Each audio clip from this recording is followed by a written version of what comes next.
Hi everyone, and welcome to Temple Israel's Kabbalah class, User's Guide to the Soul. It's so good to have you. We are learning about hybrid meditations and hybrid loves for God, and we're having our first hybrid class here. We have a few people on the Zoom, a few people here in person, and if you'd like to join us, please email Maya at temple-israel.org. We'd love to have you as well. We are in chapter 44 today of the Tanya, and we're learning about two types of love that we can harness through meditation. Two types of love, and they are hybrid forms of love of the two main categories of love that we've learned about. So getting to the categories of love, there's a lower category called Avat Olam, which is love that is inspired by anything in the world. I love chocolate, God makes chocolate, so I love God. That's easy enough, right? I love my family, God makes my family, so I love God. I love the spiritual worlds, God makes those too, so I love God. It's easy. And then there's Ava Rabbah, which is more the domain of tzaddikim, of great, great mystics. And that is, you know what? I'm not even going to worry about what God's doing. I just want to connect to God's essence. Just God's essence. Nothing to do with what God makes. And that is a quiet feeling of closeness to God that is at once ecstatic, and at the second time, there's nothing else to be because you have no identity anymore. So very mystical. It's a gift from above, so to speak. But we have two forms of love based on the meditations we've learned that take both those categories of love, those qualities, and combine them in a hybrid form. The first one was love like my soul longs for God at night. So when I'm exhausted and tired and I want my vitality back, or if I'm sick and I want my vitality back, the same way I love my life, I recognize through a quick meditation that God is the source of my life. When I go to sleep at night, where does my vitality come back from? From God. When I'm ill and weak, where does my healing come from? From God. And so as much as I love my life, I should love God. It's a hybrid meditation because our love for our life is natural. Car comes down the road and honks at me and it's coming at me, right? Nothing else matters. I'm going to get away from that car. I love my life. It's automatic. I don't need to meditate to know, I should try and get this piece of physical reality out of the way of that piece of physical reality. I don't need to learn. I don't need to understand the mechanics of it. Any adult knows, jump out of the way of the car. It's automatic. So there's something that's just natural, that's given. That's a gift from above. That's automatic, a profound love for life that's like Ahava Rabbah, it's like the higher form of love. And yet, for us to channel this, we have to sit and connect those dots, and that's a meditation. So because we're connecting the dots with our intellect, this is also a form of Avat Olam, the lower category. So it's a powerful meditation that gets both Avat Olam and Avat Rabbah together, and we can create a hybrid love for God. The second hybrid love is called the love of a child for its parent, the love of a son for its father, whatever terms you want to use. That actually goes beyond Avat Olam because we learned that a child will do anything for their parent, even give up their life. Right? If my parents were in trouble, I'd give up my life to save them, of course. It's natural. That's an instinct. And yet, I also have to sit and connect the dots and meditate that God is my true parent. And so if I would give up my life for my parents, how much more so for God? But the moment I connect those dots, now I create a love that's a hybrid love, and it goes beyond the love I have for my life because I would give up my life. So this is even more profound than the love of my soul longs for you at night, as it's called. This is the love of a child for a parent, and you give up your life. You don't just long for your life. So both of them very, very profound meditations that take both the lower and higher category of love and combine it. And then last week, this wasn't online, we learned the last section of chapter 44 that said, okay, you're talking about the love of a child for a parent. We learned about that when we were learning about the tzaddik, and we learned that not even a Beinoni, not even the perfect, behaviorally perfect individual, but an individual who's perfect through and through, even them, that's a quality of only the highest tzaddik, the complete tzaddik. That is the love of a child for a parent, that they do everything just for God's nachas. They don't care about their own pleasure. If someone has to give $1 million to build something, whether it's me that gives it or someone else, makes no difference to me as long as that tzedakah is given and God gets nachas and I have no self-interest whatsoever. That's the level of a complete tzaddik. And so we might think, really? I'm just going to sit and think about how I love my parents? That's going to put me on the level of a complete tzaddik of these, if you remember, they were called, what was the term? Elevated people. I'm forgetting the Hebrew, pardon me. But that, I've seen these elevated men, and there's only a sprinkling in every generation. I'm at that level. And the Alter Rebbe said, it's true for two reasons. One is, you actually have a mini Moshe inside of each of us. So we're getting our das, we're getting our focus and our faith from Moshe. And so even though I'm not at that level, there's something inside me that's connected to that level. And so when I do it, I'm actually expressing that capacity that I have. Even though it's not my real level, I have something of that level inside of me. So when I'm doing this, I'm really expressing my essence anyways, right? The fake part is not the outside that gets it wrong all the time. Sorry, the fake part is not the inside that wants to love God more than my own life. The fake part is the outside that pretends I love my life more. Really deep inside, I have this mini Moshe. So know that even though, it's not your normal level, deep inside it is. And B, if you just habituate yourself to saying this, and you hear your voice saying this, I love God more than I love my life, then that will create a new habit, and that will create a new identity. And you can actually work from the outside in. And the Alter Rebbe says, don't worry if it seems at first like it's an illusion. Just keep doing the practice. You'll see it'll create a habit, and that will create a reality. Any questions either online or in the classroom about that? I'm bringing us up to speed. Okay, let's jump in. We're on page 676 of the Tanya, and let's go from... Right, let's finish actually 677.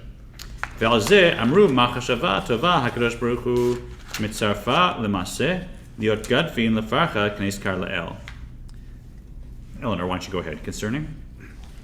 Concerning this, it was said that a good thought is joined by the Holy One, blessed be he, to a deed, providing it with the wings to soar upward as explained earlier. Cindy, you can hear that online? That the level is good enough? Yeah, good. So we learned about this in chapter 16, that when I use my intellectual emotions to elevate Torah and mitzvahs, not full-blown hard emotions, but just, I have a feeling in my mind I should have this emotion. I have an opinion about this that's like an intellectual emotion. When I use those to elevate a Torah mitzvahs, they go all the way up to the third spiritual world. It's tremendous work. Even though I'm not feeling it in my heart overtly, the fact that I have the intellectual emotion, that's what's driving the behavior, that's enough to elevate it. And so the same thing applies here. When I use this meditation, I sit and I meditate that I love God like I love my parents, I give my life up, and with that, even that feeling in my mind, even if I don't have a heart that's ablaze with love, even if that's a feeling in my mind, then I come and I learn Tanya, or I teach my kids something, or I give $1 to tzedakah. God takes that thought that we've created in meditation, that we care more about God's joy than our joy, and that's why we're doing this, and God joins that intellectual emotion to the mitzvah, and that's powerful wings for it to soar upwards, not just to Asiya, the first spiritual world, not just to Yetzirah, the second, but to Bria, the third spiritual world, really probably the highest world that we can function in consciously. Definitely. And 678, והנחס רוח הוא כמשל שמחת המלך בבנו שבא אליו בצאתו בבית השרים כנזכר לאל. The gratification he provides God is akin by way of the illustration used earlier, to the joy of a king whose son returns to him after liberation from captivity. Right, so in the Tanya, it says the joy we provide to God when we come and we learn Tanya, learn Torah, or do something Jewish with this meditation with love, the joy we bring to God, it's like a parent who had a son who was in captivity and returns. And that's If you're watching from out of state, I don't know if you heard the news, but this is something very meaningful to us in Michigan, because Danny Fenster, who I have friends, yeah, I know. I have friends who are like friends with his family. Like everybody has like 1 or 2 degrees of connection from him. He was, how long has it been now that he was in Myanmar? It's since May, I think. Since May. I mean, who knows in what conditions of captivity. And thank God. His legs look like this in the picture. Oh, I don't want to hear. In front of the plane. But he was freed by an ambassador and by many people working, and you can only imagine the joy of his parents. Real like taka joy that their son is not doing hard labor, not life in prison. He was given 11 years, but there were other charges, and now he's out of there and he's free. And those who learn this say no coincidence. It all happened right around the date when the Mittler Rebbe was actually liberated from captivity as well. So if you're trying to liberate a Jewish person from captivity, that was a good day to really push things. So I know there's going to be a lot of Verbrangens about thank God this boy is free and he's back with us. So just imagine the joy they feel, and let's perhaps dedicate our learning to he should heal completely from any stress and any negative effects that the captivity had on him. He should be healthy and psychologically bounce right back and have a beautiful life. Or God's gratification may be from the fact that it has been made possible for him to have a habitation among mortals, as already mentioned. And so we can also recognize, we learned that why did God create the world? To create a dwelling place for God in the lowest place. In the lowest place, right? So that means going and getting your kid out of Myanmar, right? That's a pretty low place. Like being caught in Myanmar, that's crazy. The fact that a whole community worked and gave money and pushed and spoke and used legal action and went in and did the right thing in freedom, now that's God's will being done in the absolute lowest place. And also on a small level in our lives, right? Maybe I just want to waste time and kind of kick around and not help people that need help. No, go into my life, go into any sense of despair I might have, or any sense of like what good could I do that I might have, and do good, do what I can do. And when I do that, when I make a home for God in the lowest place, you can't imagine the joy it brings to God. And how inspiring to think that us created beings can actually cause joy to an infinite being for whom we shouldn't matter, we don't even exist. והנה גם לבחינת נפשי אביתיך הנזכר לאל קרוב הדבר מאוד להוציאה מהעלם אל הגילוי על ידי ההרגל תמיד בפיו וליבו שווים. Go ahead, Dan. Even in regard to the above mentioned love of the category of my soul, I desire you. It is readily possible to bring it out of its concealment into the open through constant practice, with mouth and heart in full accord, so that one's heart should feel what his mouth utters about God's being his true life. So, of all these levels, when I keep replaying this meditation, when I keep laying down the neural pathways that I do love God the way I love my life, I do love God the way I love my parents, even more than my life, you can, by doing that repeatedly, bring this into your heart in full accord. You can create these emotions. You can create that as your new normal. But even if not, אף אם אינו יכול להוציאה אל הגילוי בליבו, אף על פי כן יכול לעסוק בתורה, ומצוות לשמן על ידי ציור עניין אהבה זו במחשבה שבמוחו, ומחשבה טובה הקדוש ברוך הוא מצרפה חולו.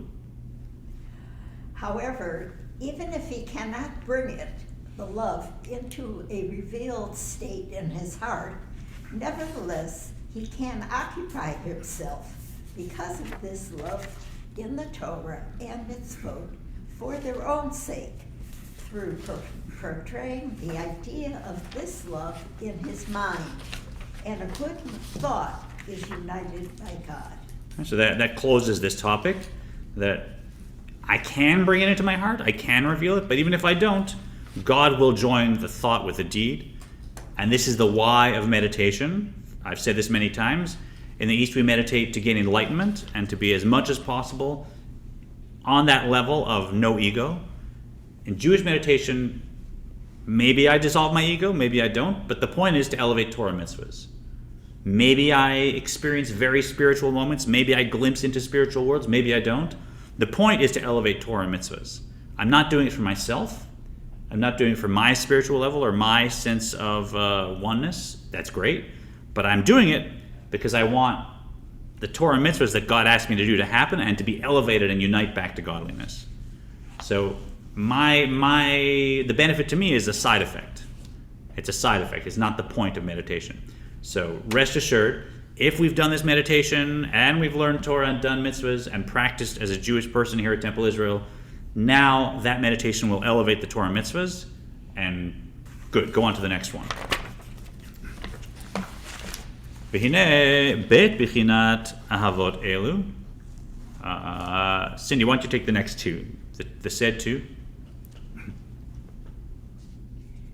The said two categories of love that my soul, the love a Jew feels for God upon realizing that he is his true life, and that which is like a son loving God as one's true father.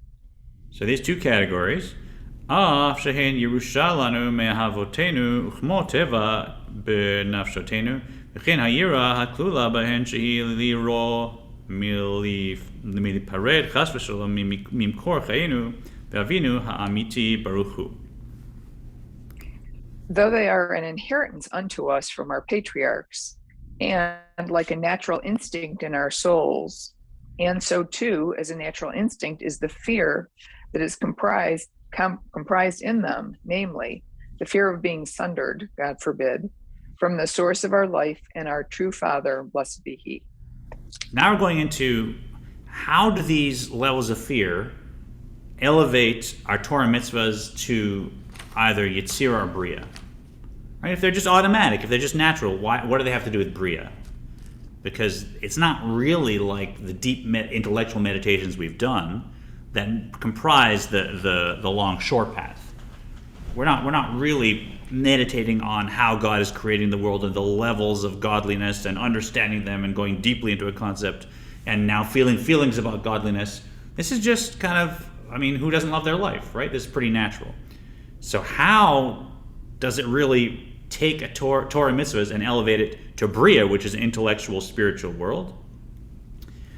Af al pi chen eina nikrot b'shem dechilur chimu tivim, ela k'shehen b'mocho u'machshavto levad, metalamot libo ve'az mikoman b'yud sfirot yitzira, u'lasham hen ma'alot imahen haTorah ve'amitzvot habaot mechamatan u'v'sibatan. They are nevertheless not termed natural fear and love, unless they be in the mind and thought alone and in the latency of the heart. Then their place is in the 10 sefirot of Yetzirah, the place and level of the natural emotions, to where they raise up with them the Torah and mitzvah of which they have been inspiration and cause. So you can call the love and awe that we generate by these meditations, you can call them just natural, just instinctive, just pure emotion, that's just a knee-jerk emotion, if it's only in the mind and only in the latency of the heart. So it's dormant in the heart. I know it exists there, but I'm not feeling anything, but it's purely in the mind, right? And in that case, it would just elevate to the level of Yetzirah. Aval k'shehen b'hitgalut libo nikrim ru'tad liba bazohar. But when they, the 2 degrees of love, are in a manifest state in the heart as a result of his contemplation, they are called in the Zohar Reuta de Liba, the heart's desire, a more exalted love than natural love. Right, so even though it's only been a little bit of meditation that's caused it to happen, if I think of a time that my parents are in trouble and how I feel about them, and then think about I love God like that. If I feel anything, if I've inspired anything, now the Zohar says it's Ruta de Liba, it's the heart's desire, and this is now truly intellectual love and truly belongs on the level of Bria. Mekaman biyud sfirot divria. L'sham hen ma'alot imahen haTorah ve'mitzvot habaot mechamatan. And their place is in the 10 Sefirot of Beria, where they raise up with them the Torah and mitzvot of which they have been the cause, i.e., which have been performed with the adore of this love. Yeah. Order. Order, yeah. Order. So in the case of, where I've meditated and there's just like a little twin on emotion, I don't really feel it in my heart, and I just have an opinion, now God will join the thought to the deed. But here, if I meditate enough to just feel something in my heart, even the Zohar says that now is at the level of Bria, and those emotions themselves will function to raise the Torah mitzvah to Bria. It's a little technical this side. Are people kind of following? I think most people here were with us when we learned about the mechanism of how we elevate Torah mitzvahs and how you need two wings, love and awe, and that depending on where those emotions came from, they go back up to the level of Yetzirah, the second spiritual world, or Bria, the third spiritual world. So it's a little technical if you're new to us, but the point is, feel love and awe, that brings your Torah mitzvahs back up to God like two wings in whatever spiritual world.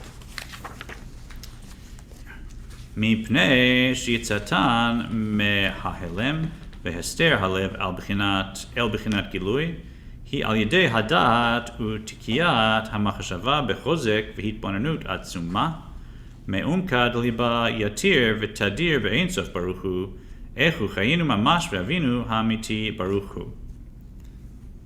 For their emergence from the latency and concealment of the heart into a state of revelation comes through the faculty of dat. That is through a powerful fixation of the mind and an intense concentration from the depths of the heart, powerfully and frequently, on the blessed Ein Sof as to how he is our very life and our blessed true Father. And since his contemplation is so powerful indeed. This is touching back to really how we started the chapter, right? We said her husband is known in the gates, right, from Proverbs, and that God is the husband, and gates are our emotions, and it's dat that causes our emotions to flow, that connects our intellectual ideas to our emotions, and so the extent to which dat brings us emotions, that's how much we understand God.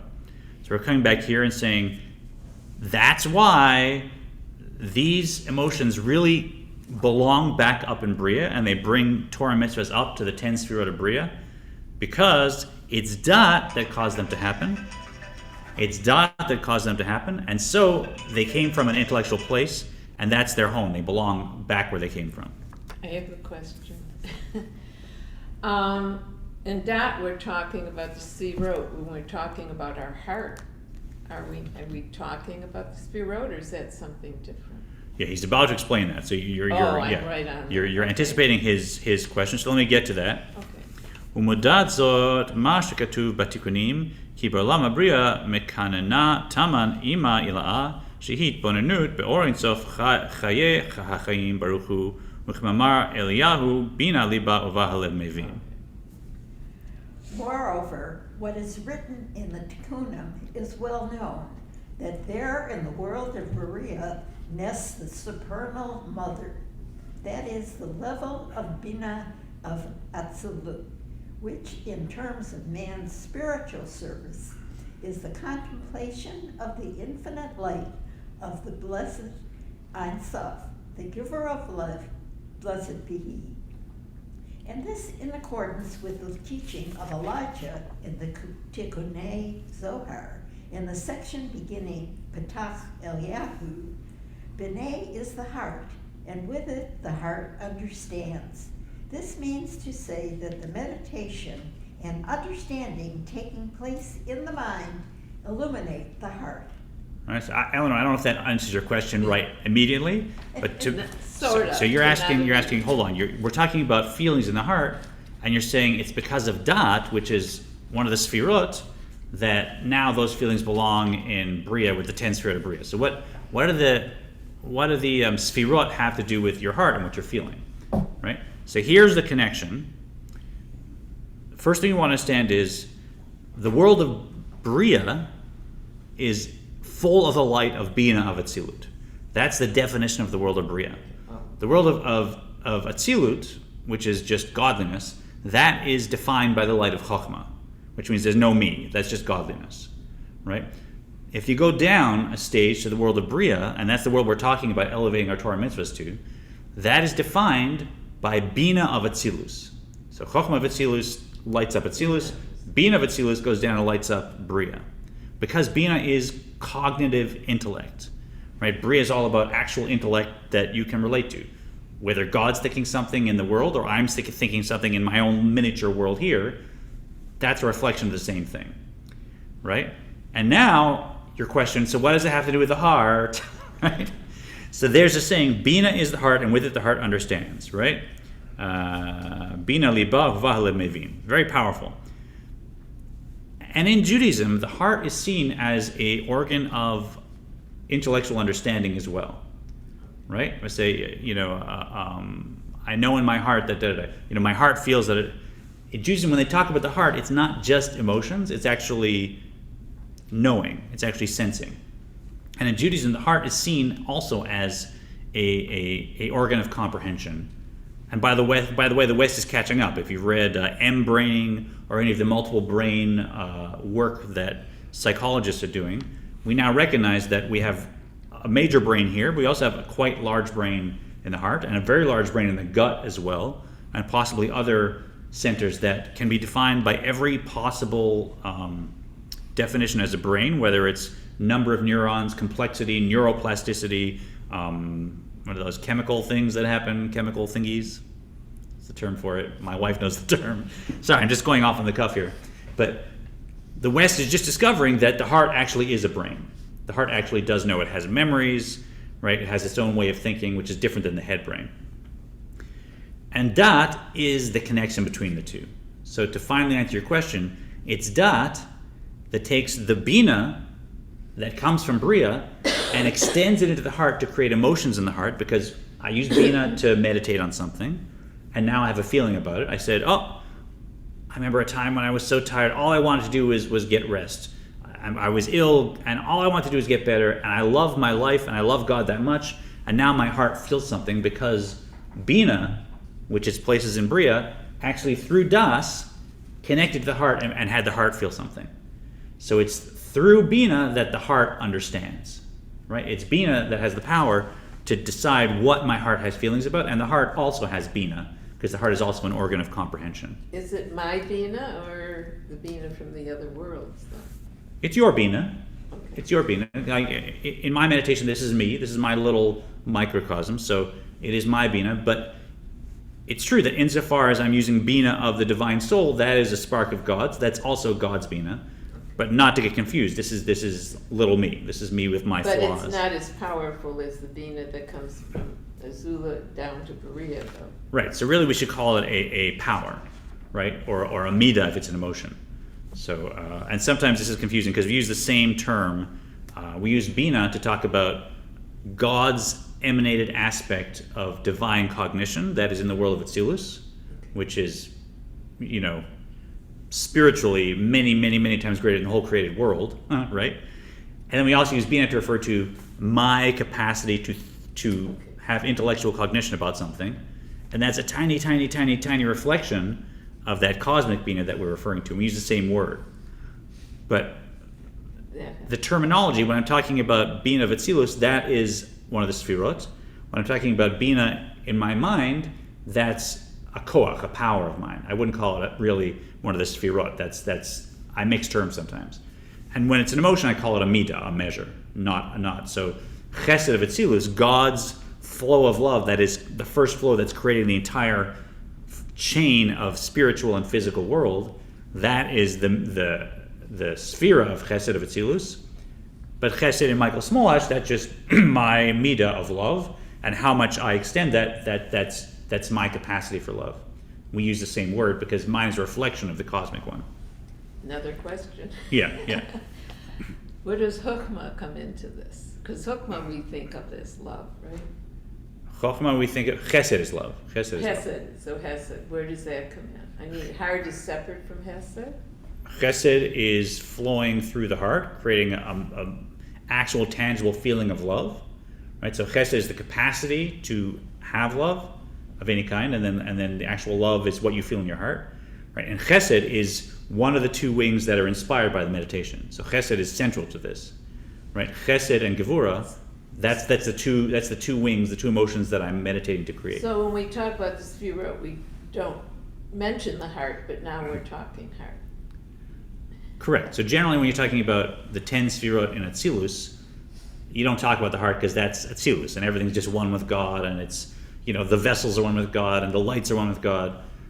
But you could also say that the six Sefirot of Chesed, Gevurah, Tiferet, Netzach, Hod, Yesod, you could say that's sort of God's heart in Atzilus. Like, I've seen that kind of term thrown around. It's very, very abstract, obviously. No one thinks there's a giant being with a beating anything outside somewhere in the cosmos. But that is where everything that I experience in my heart comes from, ultimately, right? So everything that I feel in my heart, that's a tiny reflection of a reflection of a reflection of a reflection of what's happening in God's emotional emanations. So what I'm getting is my heart is more complicated than just heart. Right? That's what you're saying. Unfortunately, yeah, we're very complicated beings, souls, and especially Jewish souls. So I know when I started learning this, and many years before, every time I pick it up, I thought, it's so complicated. Why does it need to be? The Eastern approaches seem so simple. It's about quiet and calm and peace and work with your breathing and no ego and no attachment and boom, right? I mean, you can explain that in about 5 minutes. It's really nice, and you can hang your hat on it. But we are very complex creatures, and God is infinitely more complex in terms of when God starts creating worlds. That gets complex. God is simple. So yeah, really understanding it and channeling it, it's as complex as our physical body is. So just like a doctor needs to understand complexity to effectively heal, we need to grasp this complexity to manage the relationship of body and soul. Good questions, nice. Furthermore, v'lo od ele shebeit bichinot ahavot elu hanizkarot le'el hein klulot min bichinat ava rabba gdula u'meula midchilu rechimu sichlim asher ha'ava nikret le'el b'shem ahavat olam. Is it Cindy or Dan? Where are we at? I read. Okay, Cindy, why don't you go ahead? Sure. Furthermore, these two categories of love that have been referred to above, the love of my soul and the love of like a son, incorporate a quality of love which is greater and more sublime than intelligent fear and love, the kind that result from contemplating God's greatness, the love termed above, ahavat olam. These two kinds of love also partake the quality of ahava rabbah, which is loftier than ahavat olam. All right, so these meditations we've used, because they're hybrid, they get both of them, right? They get both the natural love and the intellectual love. But now the Alter Rebbe is going to say, even though you'd think, okay, if now I've learned these two types of love, why didn't you teach me them first of all, if they're so great, and they get both Ahavat Olam and Ahavat Rabbah, why didn't you put them first in the Tanya? And why don't you need to bother with any of the other meditations? Because this is both of them. So I can't normally be on the level of Ahavat Rabbah, and this gets me there. So wouldn't I just use these meditations? And now the Alter Rebbe says we still have to focus on meditations that inspire Ahavat Olam. And why? For two reasons, which he's going to give, right? Rak she'af al pichen tzarich litrot b'sichlo lasig ulhagia gam livchinat ahavat olam hanizkeret el haba'ah mehatvuna v'dat b'glat Hashem. Go ahead, Eleanor. Nevertheless, a person must strain his intellect to apprehend and attain also the above-mentioned level of aha olam, which stems from the understanding and knowledge of the greatness of God. So even though this hybrid love and meditation will get me both Ahavat Olam and Ahavat Rabbah, so I'm good, still I have to focus on the level of Ahavat Olam itself, either in this meditation or using a meditation that's only on Ahavat Olam. Why? One, as we'll see, Ahavat Rabbah is defined, as we said, by closeness to God, and it's like water. So this is not the 23-year-old who just got back from overseas in the army and feels so passionate for their love because they've been away, and they come and they want to propose and they want to ask them out, and just so full of fire, there's nothing will keep them apart from them. There's nothing that will stop this person from reaching their beloved, right? They're just full of fire. Ava shebetanugim, this higher love, Ava Rabbah we're calling it right now, the category, that's like after they've been married for 30 years and they have kids and starting grandkids and they're sitting on the porch and they know each other so well. It's not less love, it's more love, but it's quiet and tranquil, right? It's deep. So yes, that Ava Rabbah, being close to God and having surrendered your ego entirely and being nullified, that's the deepest form of love, and it's the highest form of love. But the lower form has a greatness as well. It's not as high, but it's greater in that it's fiery. It's fiery and nothing can stand in the way of it. And we need that heat, we need that fire to keep us going, but also because Ava Rabbah, it leaves room for you to love something else, right? It leaves, if I'm experiencing calm closeness to God, I love God, and I can also love money. I can also love brownies, right? When I use my basic meditation for Avat Olam, which is, oh, the world doesn't exist, the whole world is nothing before God, therefore only run and find God, now there's no room for me to love anything else. It's all-encompassing. So there's two important reasons why there's an advantage to focusing on the lower form of love, because it has a fiery greatness that's going to drive me, and that can't be extinguished by just the everyday humdrum physicality of the world. And B, it leaves no room to love anything else. It's exclusive. Once I realize, if I meditate on the concept that the world doesn't exist compared to God, now I don't leave room to also love ice cream. Kedei lehagdil midorot eish hava berish be'esh v'shal hevet atza v'lahav ha'oleh hashamayma ad shemayim rabim lo yuchlu lekabot v'chulu unharot lo yishtefuha v'chulu.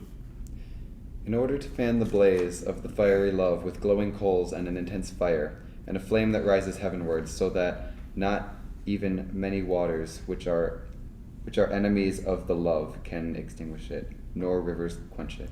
All right, so if I'm just using this hybrid love, and I'm great, I've got Ahava Rabbah, it's very, very lofty, still, the day in, day out physicality of the world and dealing with reality, it could still extinguish my drive because it's not a fiery passion. So I still want to focus on Avat Olam, as we've learned, so I have a fire that can't be extinguished.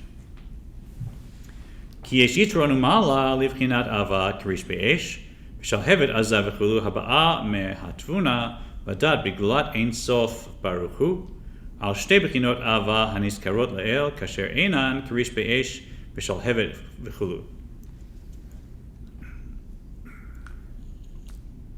For there is a superiority and excellence in the quality of love burning like fiery coals and an intense flame, which comes from an understanding and knowledge of the greatness and transcendence of the Blessed Ein Sof over the two categories of love referred to above, when they are not like fiery coals.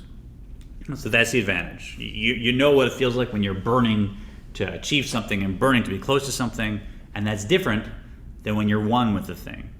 So being one with God is clearly a higher form of love. It's the domain of tzaddikim, but there's an advantage to still meditating in a way that sets our heart on fire.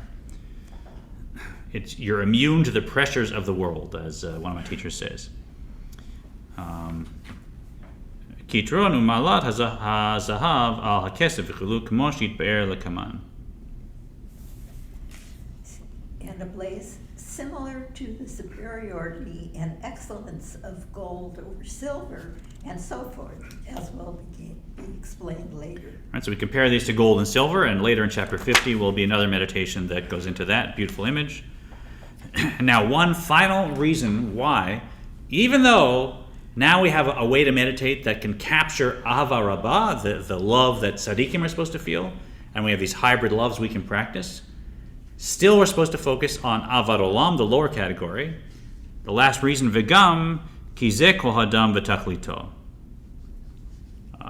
Here, Cindy, why don't you finish these two? Okay. Besides, this is the whole man in his raison d'etre. That's French. For those of you who are not from Montreal, raison d'être, that's your whole reason for being. Leman dat et kavod Hashem vikar tiferet gulato ish kefi asher yuchal se'et kmo shekatuv beraya mehemna parshat bo begin ish tmod un le v'chulu v'chanoda. That one may know the glory of God and the majestic splendor of his greatness, each according to the limit of his capacity, as is written in Rea Mahemna Parshat Bo, in order that they may know him, and so forth, as is known. So that, by the way, not just because there's an advantage to this Avad Olam, but also that's the whole reason you've been created, is to know God. So when you do that, when you try to focus and try to use your intellect to create these feelings, interesting. Right. Okay, so when you use your intellect to create these feelings, that's actually why you're here. That's the reason. And so there's an advantage to creating your own feelings beyond just the level that they're at. And this is maybe a little confusing for those who have been with us, because in chapter 36, when we started this whole exploration of Torah mitzvahs, we learned that the reason that God made the world is to create a dira b'tachtonim, a home in the lowest place, right? That's from Midrash, and that's kind of where this whole thing came from, is that God's not interested in the spiritual worlds. God just wants, when I put the dollar in the tzedakah box, here in the physical world, that creates a new light, and it's that God was interested in, and everything above that, all the high spiritual worlds, that's just a bad photocopy of something above it. It's not important to God. How does that compare to this, where we're saying the whole point of existence is that we should know God with our minds? And if you look at it a little closely, you'll see being aware of God's greatness really is the same thing. It is creating a dira b'tachtonim, a home in the lowest place. Because what is holiness? Holiness is recognizing there's only God. Right? Kedusha, holiness, means recognizing there's only God. And what's the one thing in the world whose identity is, I exist and there isn't God? That's our mind. Right? It's in my mind that I have my ego, my identity, my thoughts. That's where I begin. And it's there that I can say, okay, Michael Smolash is an entity, and maybe God created him, maybe didn't, but he can do whatever he wants. Right? Right, wrong, it's up to him to decide. And that's where arrogance begins. That's where ego begins. And that really is the lowest thing in reality. And so when I, in my mind, focus on God's greatness and create emotions, now I'm actually creating a home for God in the lowest place. I'm creating a home for God here in our mind, in my mind, where I'm free to just have my own ego and get in the way of God. So when I do that, when I get my ego out of the way, that's the exact same purpose. Me focusing on God's greatness with my mind is creating a home in the lowest place, as we learned in 36. Does that make sense?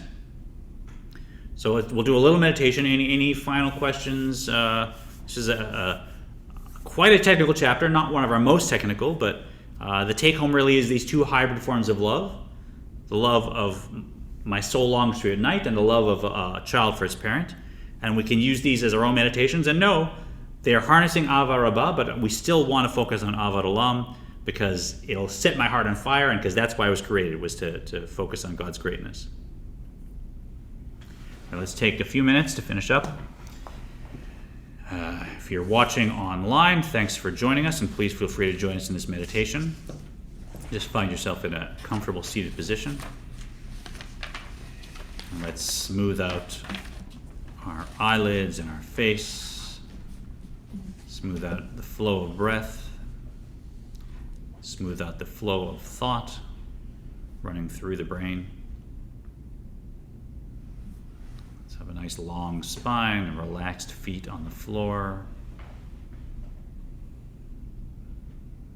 As we breathe, let's deepen our breathing and open it up into the 4 stages of breath. In, holding in, then out, and holding out. Counting with me or breathing with me, and 1, 2, 3, 4. Keep that breath in, 2, 3, 4. Release through the nose. 2, 3, 4. Remaining empty. 2, 3, Breathing in again. 1, 2, 3, 4. Deliciously full. 2, 3, 4. Releasing out. 2, 3, 4. Empty again. Just continue this cycle on your own. Breathing in again. We have a wisdom gateway, which is the end of the in-breath to the beginning of the out-breath. That space between the end of the in-breath and the beginning of the out-breath, that is my wisdom gateway. So let that open. It's probably rather comfortable and feels very delightful now. Nice and wide, nice and bright. And in that wisdom gateway, we're going to place this meditation. Just as I would do anything for my parents, I'd give my life for my parents, so I'd give up my life for God, that is the true parent. Right? That is so simple, this meditation. I naturally would do anything, even give up my life for my parents, and God is our true parent. Everything we've learned comes from God. Our parents are created by God. Let your mind fill with that meditation. Yeah, there's no need to stop thought. We just want to focus all thought on this meditation. So wrangle any distracting thoughts and just bring your mind to rest on this meditation. Let the details fill bigger and bigger. If you're seeing it on a small screen, enlarge the screen 3 or 4 times. If it's black and white, add color. If it's still, add movement. And let your mind fill with this meditation. That I love God like I love my parents beyond my life. And see if any emotions are flowing.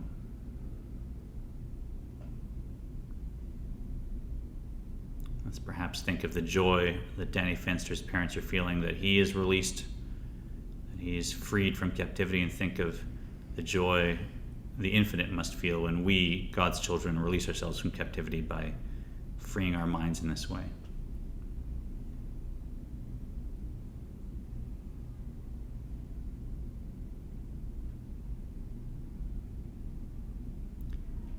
Good to spend 5, 10, 15, or 20 minutes in this meditative pose if you have the time. If you're not with us, feel free to pause the video and go ahead. If you're with us in real time, our class is done, so let's wiggle our fingers and toes, open your eyes. Thanks everyone for joining us. As I always say, if you'd like to join us in person and Zoom, however, email my@temple-israel.org. This is, the Alter Rebbe's Tanya, so you can order this copy from Kohot, is the publisher, and you want volume 1 and 2. We're in volume 2 right now. Thanks again. We'll see you very soon.